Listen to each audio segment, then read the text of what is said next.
ಜ್ಞಾನಧ್ವನಿ ಕೇಳುಗರಿಗೆ ನಮಸ್ಕಾರ. ಈಗ ಕಥಾ ಸಮಯ. ಪಾತಾಳದಲ್ಲಿ ಪಾಪಚ್ಚಿ. ಈವರೆಗೆ ನಡೆದ ಕತೆ. ಪಾಪಚ್ಚಿ ಗುಡುಗುಡಿ ಸೇದುತ್ತಾ ಉದಾಸೀನವಾಗಿ ನಾಯಿ ಕೊಡೆಯ ಮೇಲೆ ಕುಳಿತಿದ್ದ ಹಸುರು ಹುಳುವಿನ ಜೊತೆ ಮಾತನಾಡಿದಳು. ಅದು ನೀನು ಯಾರು ಎಂದು ಕೇಳುತ್ತಲೇ ಇತ್ತು. ಏನಾಯಿತು ಹೇಳು ಎಂದಾಗ, ನಾನು ಯಾರೋ ಆಗಿಬಿಟ್ಟಿದ್ದೀನಿ, ಎಲ್ಲ ಮರೆತು ಹೋಗುತ್ತಿದೆ ಎಂದಳು. ಹುಳು, ಗೋವಿನ ಹಾಡು ಹೇಳು ಎಂದಾಗ ಪಾಪಚ್ಚಿ ತಪ್ಪು ಹೇಳಿ ತಪ್ಪನ್ನು ಒಪ್ಪಿಕೊಳ್ಳುತ್ತಾಳೆ. ತಾನು ಗಿಡ್ಡವಾಗುವ ಉದ್ದವಾಗುವ ಸಮಸ್ಯೆ ಹೇಳಿದಾಗ, ಅಣಬೆಯನ್ನು ಒಂದು ಕಡೆ ತಿಂದರೆ ಬೆಳೆಯುತ್ತೆ, ಇನ್ನೊಂದು ಕಡೆ ತಿಂದರೆ ಎತ್ತರ ಕಡಿಮೆಯಾಗುತ್ತೆ ಎಂದು ಹೇಳಿ ಹೊರಟೇ ಹೋಗುತ್ತದೆ ಹಸುರು ಹುಳು. ಪಾಪಚ್ಚಿ ನಡೆಯುತ್ತಾ ಒಂದು ಬಂಗಲೆಗೆ ಬರುತ್ತಾಳೆ. ಅಲ್ಲಿ ಮೊದಲನೆಯ ಕೊಠಡಿಯೇ ಅಡಿಗೆ ಮನೆ. ತಾಯಿ, ಕೂಸು, ಪಾಪಚ್ಚಿ ಎಲ್ಲರೂ ಆ ಘಾಟಿಗೆ ಸೀತರು.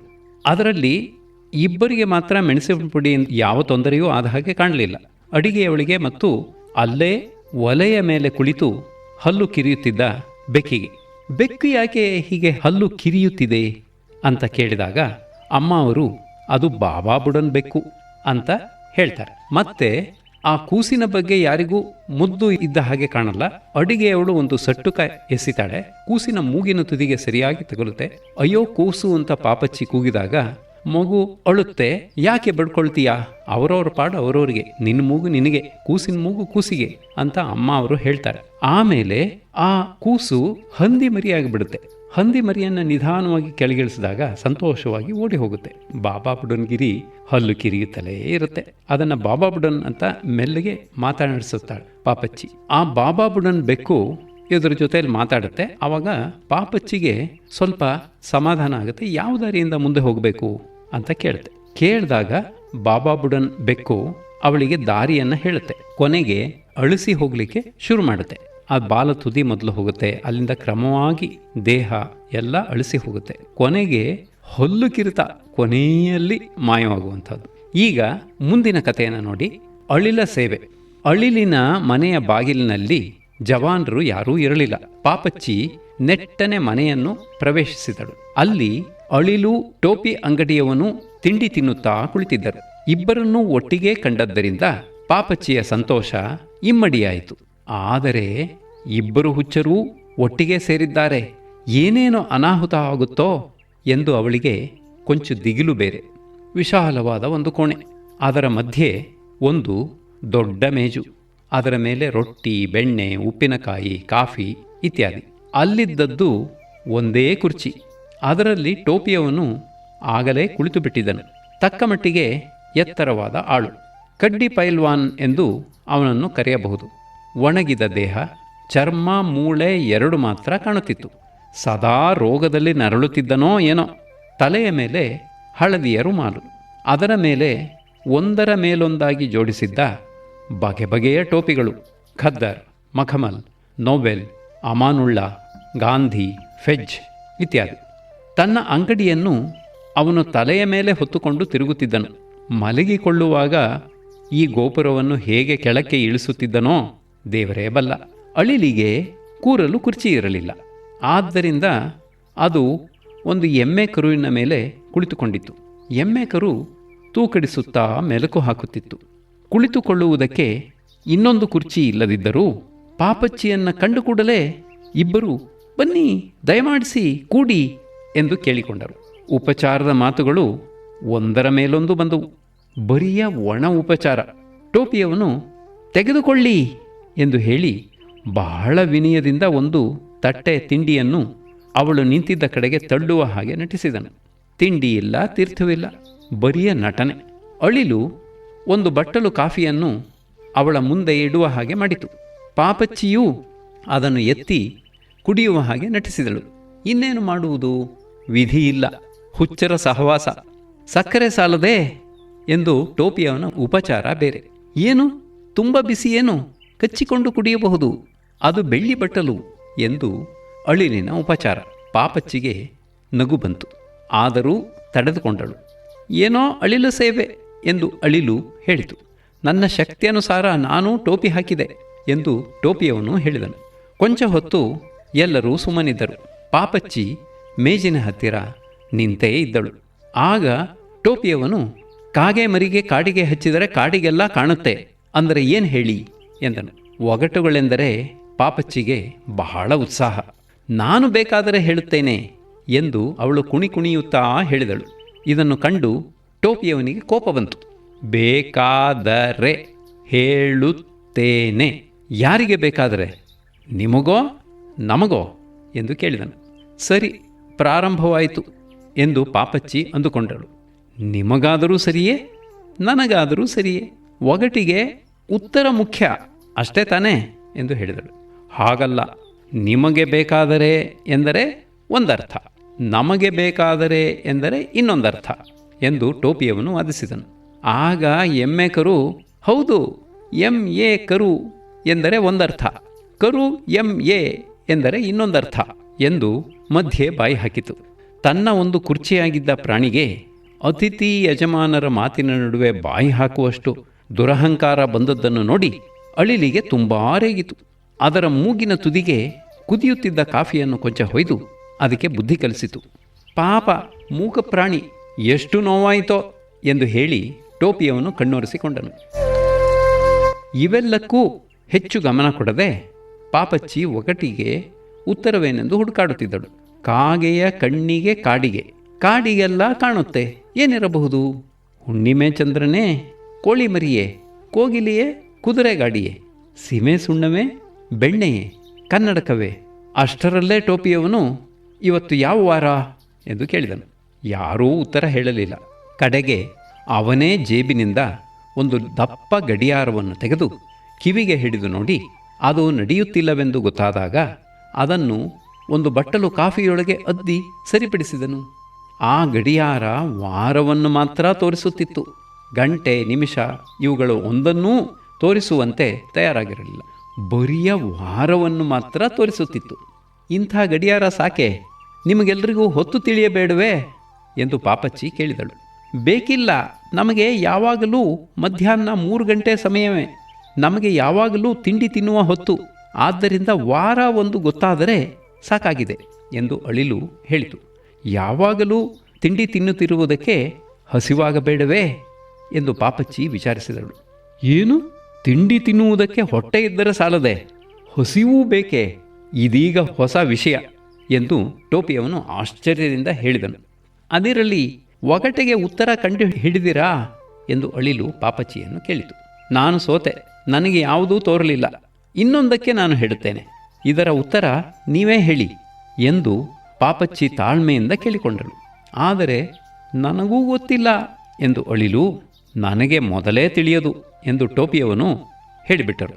ಸುಮ್ಮನೆ ಅರ್ಥವಿಲ್ಲದ ಒಗಟು ಹೇಳಿ ತನ್ನನ್ನು ಹೀಗೆ ಹಾಸ್ಯ ಮಾಡಿದ್ದಕ್ಕಾಗಿ ಪಾಪಚ್ಚಿಗೆ ತುಂಬ ಕೋಪ ಬಂತು. ಅವರಿಬ್ಬರನ್ನೂ ಚೆನ್ನಾಗಿ ಬೈದು ಬಿಡೋಣವೆನ್ನಿಸಿತು. ಆದರೆ ಅಷ್ಟು ಹೊತ್ತಿಗೆ ಸರಿಯಾಗಿ ಎಮ್ಮೆ ಕರುವಿಗೆ ಹೊರೆ ಹೊತ್ತುಕೊಂಡು ನಿಂತು ಕಾಲು ಸೋತು ಹೋಗಿ ಅದು ಥಟಕ್ಕನೆ ಮಲಗಿಬಿಟ್ಟಿತು. ಅಕಸ್ಮಾತ್ ಆದ ಈ ಅನಾಹುತದಿಂದ ಅಳಿಲಿಗೆ ಬಹಳ ಗಾಬರಿಯಾಯಿತು. ಪಾಪಚ್ಚಿಗೆ ನಗು ಬಂತು. ಟೋಪಿಯವನು ತನ್ನ 2 ಪಕ್ಕೆಗಳನ್ನೂ ಹಿಡಿದುಕೊಂಡು ನಗುವುದಕ್ಕೆ ಮೊದಲು ಮಾಡಿದನು. ಬರುತ್ತಾ ಅವನ ನಗು ಹೆಚ್ಚಿತು.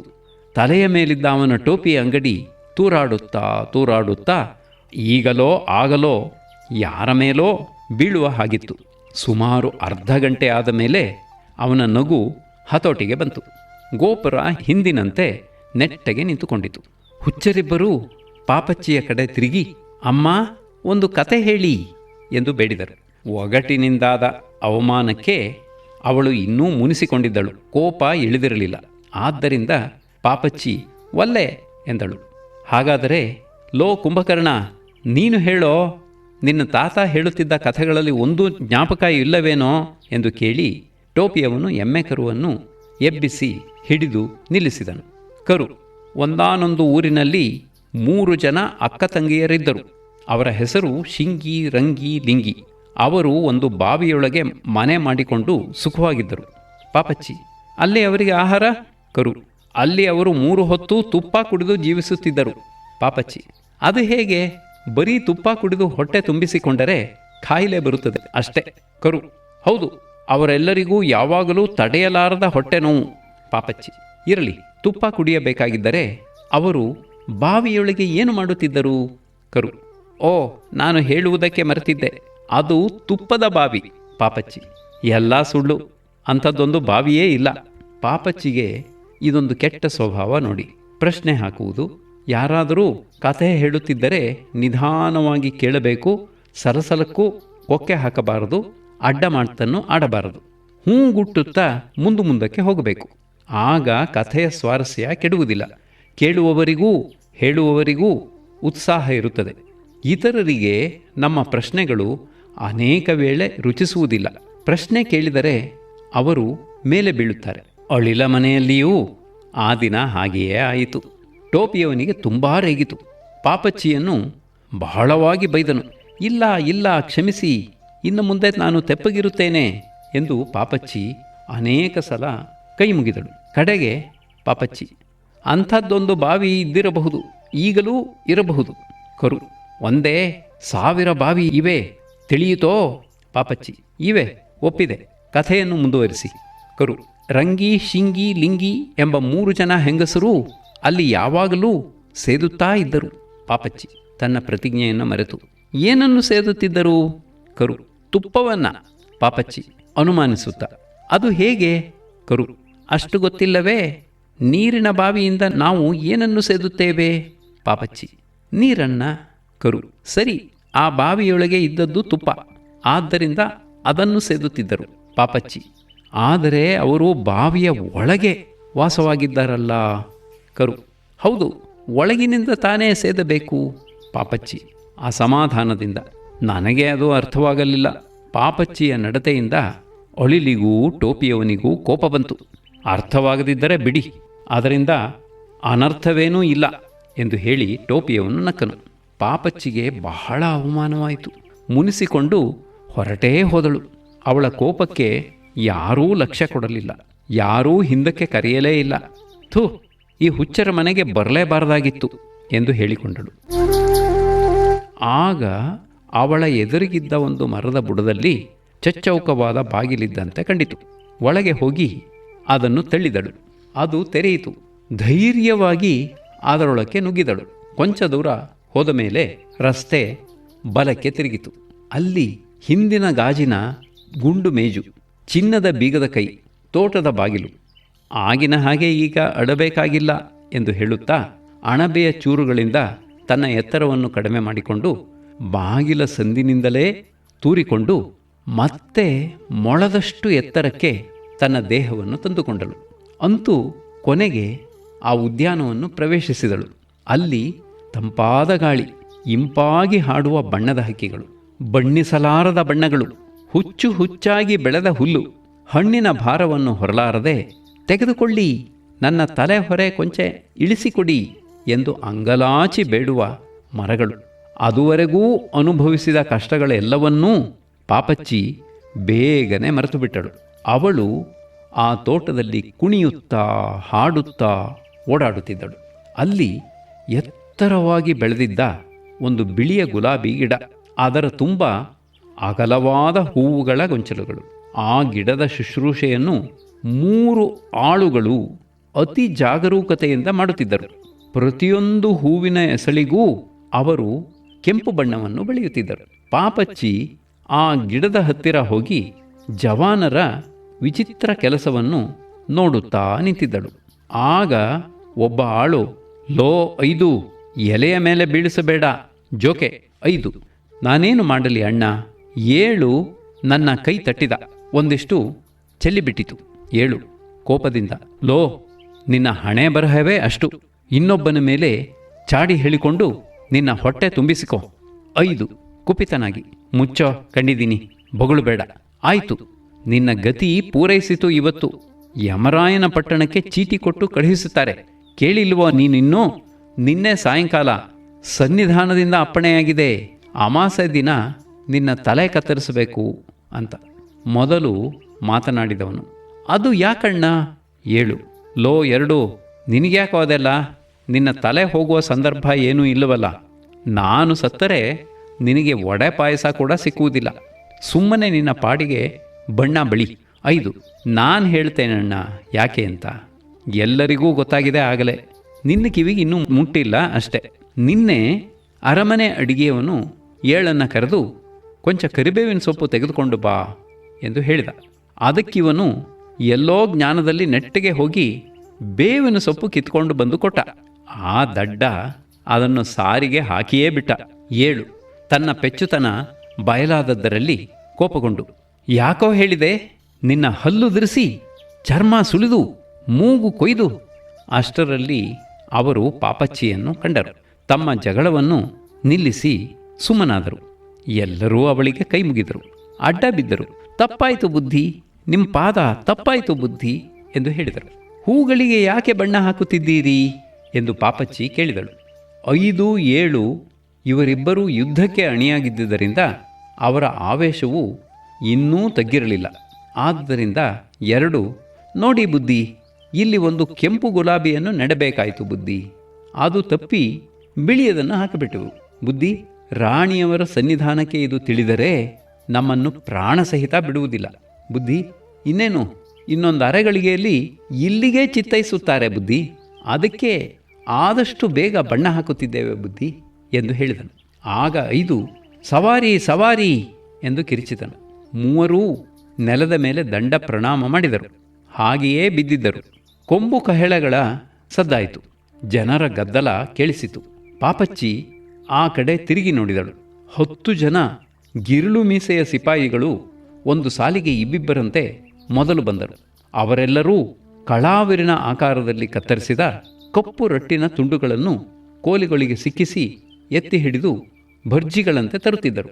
ಅನಂತರ 20 ಜನ ಹೊಗಳು ಭಟ್ಟರು 4 5 ಸಾಲು. ಅದರ ಹಿಂದೆಯೇ ಆಸ್ಥಾನದ ಅಧಿಕಾರಿಗಳು ಉದ್ದವಾದ ಬಿಳಿಯ ಅಂಗಿ, ನೀಲಿ ರುಮಾಲು, ಸೊಂಟಕ್ಕೆ ಕೆಂಪು ಪಟ್ಟೆ, ರುಮಾಲಿನ ಮೇಲೂ ಅಂಗಿಯ ಮೇಲೂ ಡೈಮಂಡಿನ ಆಕಾರದಲ್ಲಿ ಕೆಂಪು ಮುದ್ರೆಗಳು. ಆಮೇಲೆ ಬಂದವರು 10 ಜನ ಅಂಗರಕ್ಷಕರು. ಇವರೂ ಸಿಪಾಯಿಗಳಂತೆಯೇ ರಟ್ಟಿನ ತುಂಡುಗಳನ್ನು ಝಳಿಪಿಸುತ್ತಾ ಬಂದರು. ಆದರೆ ಕೆಂಪು ಬಣ್ಣದ ರಟ್ಟು, ಆಠಿನ್ ಆಕಾರ. ಅವರ ಹಿಂದೆ ವಾದ್ಯದವರು. ಅನಂತರ ಅರಸು ಮಕ್ಕಳು ಒಂದು ಸಾಲಿಗೆ ಇಬ್ಬಿಬ್ಬರಂತೆ ಒಬ್ಬರ ಕೈಯನ್ನೊಬ್ಬರು ಹಿಡಿದುಕೊಂಡು ಕುಣಿಯುತ್ತಾ ನಗುತ್ತಾ ಬರುತ್ತಿದ್ದರು. ಅವರಿಗೆ ಹೊಳೆಯುವ ಕಣ್ಣುಗಳು, ಕನ್ನಡಿಯಂತೆ ಕೆನ್ನೆಗಳು, ಕೆಂದುಟಿಗಳು, ಮುದ್ದಾದ ಮಕ್ಕಳು, ಮೈಮೇಲೆ ಥಳಥಳಿಸುವ ಒಡವೆ ವಸ್ತ್ರಗಳು. ಅವರ ಅಂಗಿಗಳ ಮೇಲೂ ರುಮಾಲುಗಳ ಮೇಲೂ ಅಲ್ಲಲ್ಲಿ ಇಸ್ಪೀಟಿನ ಆಕಾರದಲ್ಲಿ ಕಪ್ಪು ಬಣ್ಣದ ಮುದ್ರೆಗಳು.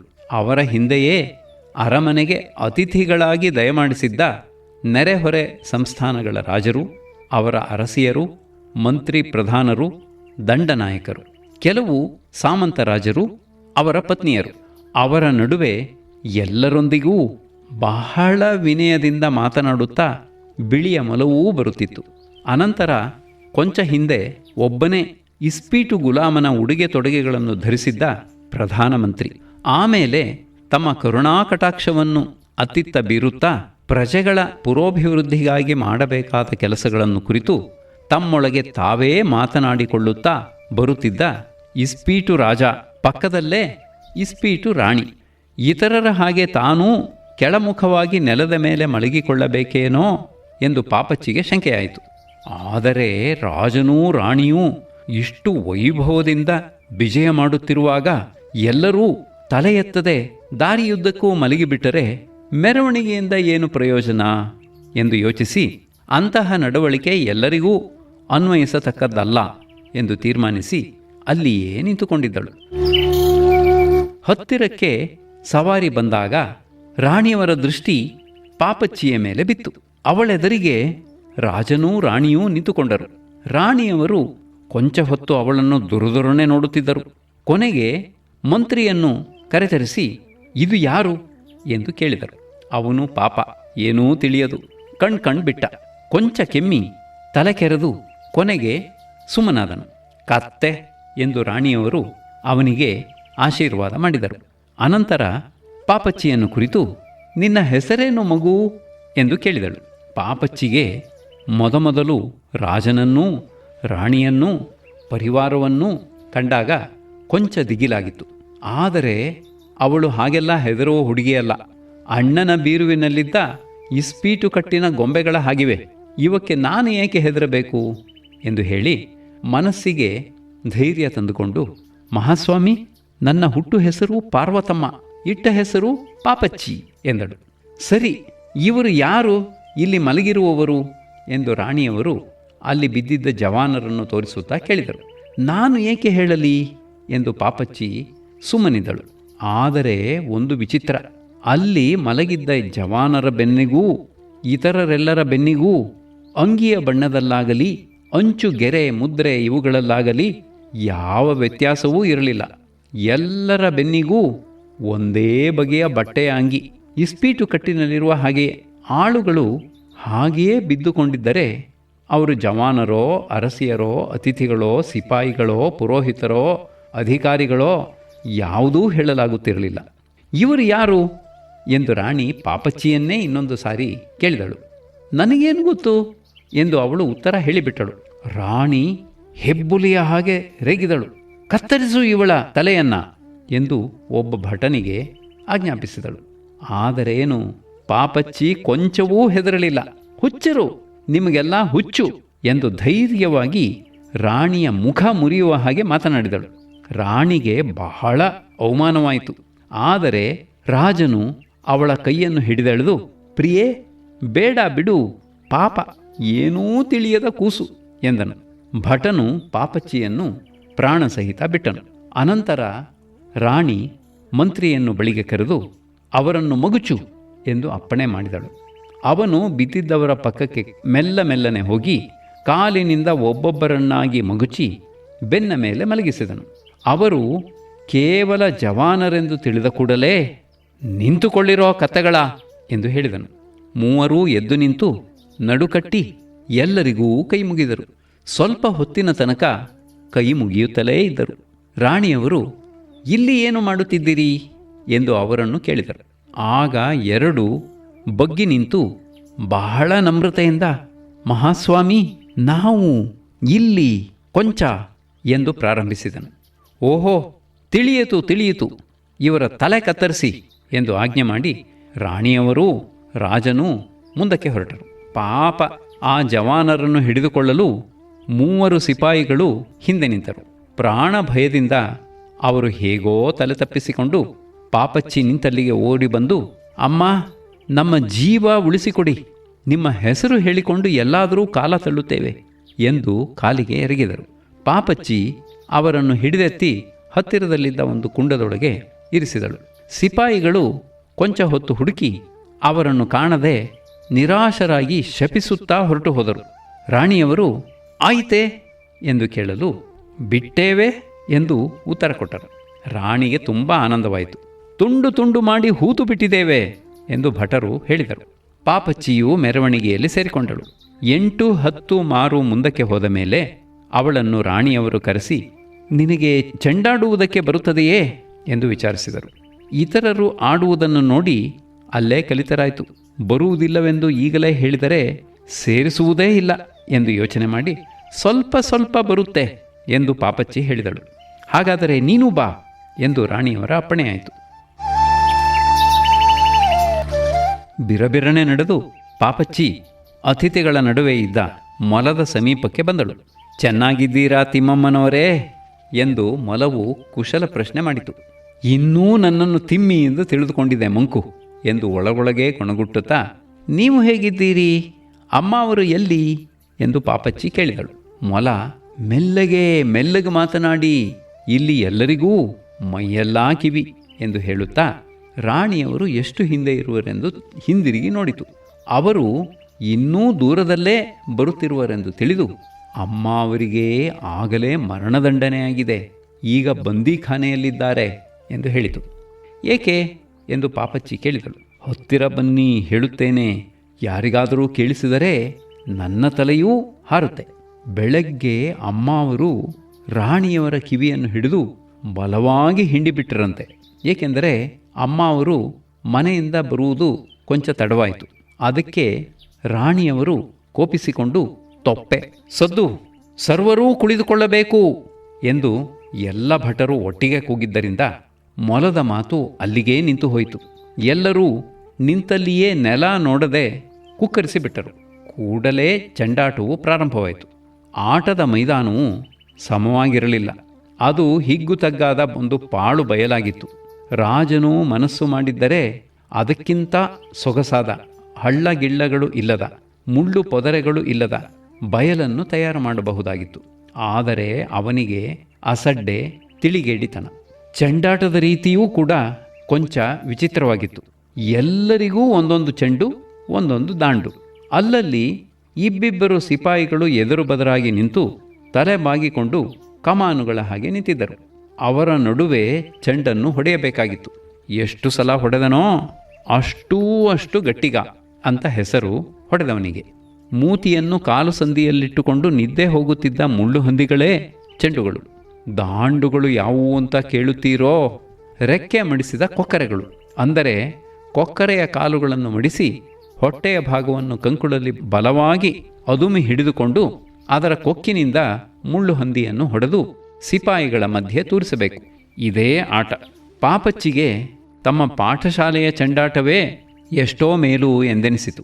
ಏಕೆಂದರೆ ಒಂದು, ಇಲ್ಲಿ ಕೊಕ್ಕರೆಯನ್ನು ಮಡಿಸಿ ಹಿಡಿದುಕೊಳ್ಳುವುದೇ ಕಷ್ಟ. ಹೊಡೆಯುವ ತನಕ ಸುಮ್ಮನಿದ್ದು ಸಮಯಕ್ಕೆ ಸರಿಯಾಗಿ ಕತ್ತನ್ನು ಮೇಲಕ್ಕೆ ಎತ್ತಿ ಹಿಡಿದು ಬಿಡುತ್ತದೆ.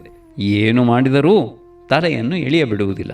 2, ಒಂದು ವೇಳೆ ಕೊಕ್ಕರೆ ಸುಮ್ಮನಿದ್ದರೂ ಅಲ್ಲಿಯವರೆಗೂ ಗುಂಡಗಿದ್ದ ಮುಳ್ಳು ಹಂದಿ ನಿದ್ದೆಯೆಂದೆದ್ದು ಮಣ್ಣನ್ನು ಬಗೆದುಕೊಂಡು ನೆಲದೊಳಕ್ಕೆ ಹೊರಟು ಹೋಗುತ್ತದೆ.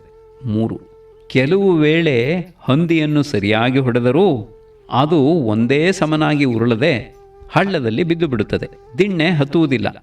4, ಒಂದೆರಡು ಸಾರಿ ಹೊಡೆತದ ಜೋರಿನಿಂದ ಹಳ್ಳಗಳನ್ನು ಹಾರಿ ಹೋದರೂ ಕೂಡ ಅದುವರೆಗೂ ಸರಿಯಾಗಿ ಬಗ್ಗಿ ನಿಂತಿದ್ದ ಜವಾನರಿಗೆ ಕತ್ತು ನೋವೋ, ಬಾಯಾರಿಕೆಯೋ, ಬೀಡಿಯ ಜ್ಞಾಪಕವೋ ಬಂದು ಅವರು ಹೊರಟು ಹೋಗಿಬಿಡುವರು. ಹೀಗೆ ಕಡಲೆ ಇದ್ದಾಗ ಹಲ್ಲಿಲ್ಲ, ಹಲ್ಲಿದ್ದಾಗ ಕಡಲೆ ಇಲ್ಲ ಎಂಬ ಹಾಗೆ ಎಲ್ಲವೂ ಒಂದೇ ಕಾಲದಲ್ಲಿ ಕೂಡಿ ಬರುತ್ತಿರಲಿಲ್ಲ. ಇದು ಸಾಲದೆ ಆಟಗಾರರಲ್ಲೇ ಜಗಳ, ಮನಸ್ತಾಪ, ಅಂತಃಕಲಹ, ವಾಗ್ಯುದ್ಧ, ಹೊಡೆದಾಟ. ಯಾಕೆಂದರೆ ಆಟಗಾರರನ್ನು ಹತೋಟಿಯಲ್ಲಿಟ್ಟಿರಲು ಒಂದು ಕಾನೂನಿಲ್ಲ, ಕರಾರಿಲ್ಲ, ಹೇಳುವವರಿಲ್ಲ, ಕೇಳುವವರು ಮೊದಲೇ ಇಲ್ಲ. ಯಾರು ಮುಂದೆ, ಯಾರು ಹಿಂದೆ, ಗೆದ್ದವರು ಯಾರು, ಸೋತವರು ಯಾರು, ಆಟದ ನಿಯಮಗಳೇನು ಯಾವುದೂ ಯಾರಿಗೂ ಗೊತ್ತಿರಲಿಲ್ಲ. ನನ್ನ ಹಂದಿಯನ್ನು ನೀನೇ ಯಾಕೆ ಹೊಡೆದೆ, ನನ್ನ ಕೊಕ್ಕರೆ ಮೂಗು ನಿನ್ನಿಂದ ಡೊಂಕಾಯಿತು, ಈ ಮೊದಲಾದ ಕೂಗು ಎಲ್ಲೆಲ್ಲಿಯೂ ಕೇಳಿಸುತ್ತಿತ್ತು. ಇದೆಲ್ಲವನ್ನೂ ಮೀರಿಸಿ ಮಾರಿಯ ಹಾಗೆ ರಾಣಿಯ ರೆಗಾಟ. ಅವನ ತಲೆ ಕತ್ತರಿಸು, ಇವಳನ್ನು ಗಲ್ಲಿಗೆ ಹಾಕು, ಅವನನ್ನು ಶೂಲಕ್ಕೇರಿಸು. ಕ್ಷಣ ಕ್ಷಣಕ್ಕೂ ಇದೇ ಆರ್ಭಟ. ಪಾಪಚ್ಚಿಗೆ ಯಾವಾಗ ತನ್ನ ತಲೆಗೆ ಬರುವುದೋ ಎಂಬ ಭಯ. ಒಂದೊಂದು ಸಲ ತಾನು ತಿರುಗಿ ಬಿದ್ದಾಗ ರಾಜನು ಕಾಪಾಡಿದನು. ಆದರೆ ಮತ್ತೊಮ್ಮೆ ತಲೆ ತಪ್ಪಿಸಿಕೊಳ್ಳಲು ಸಾಧ್ಯವೇ? ಅಂತೂ ತಾನು ಬಹಳ ಎಚ್ಚರಿಕೆಯಿಂದಿರಬೇಕೆಂದು ಪಾಪಚ್ಚಿಗೆ ತಿಳಿಯಿತು. ಇಲ್ಲಿ ಏನು, ಪ್ರಾಣ ತೆಗೆಯುವುದು ಅಂದರೆ ಪಾಯಸ ಕುಡಿದ ಹಾಗೆ, ತರಗೆಲಗಳ ಹಾಗೆ ಉದುರುತ್ತಿವೆ ತಲೆಗಳು. ಆದರೂ ಇಷ್ಟೊಂದು ಜನ ಮಿಕ್ಕಿದಾರಲ್ಲ, ಅದೇ ಆಶ್ಚರ್ಯ ಎಂದು ಯೋಚಿಸಿದಳು ಬುದ್ಧಿವಂತೆ ಹುಡುಗಿ.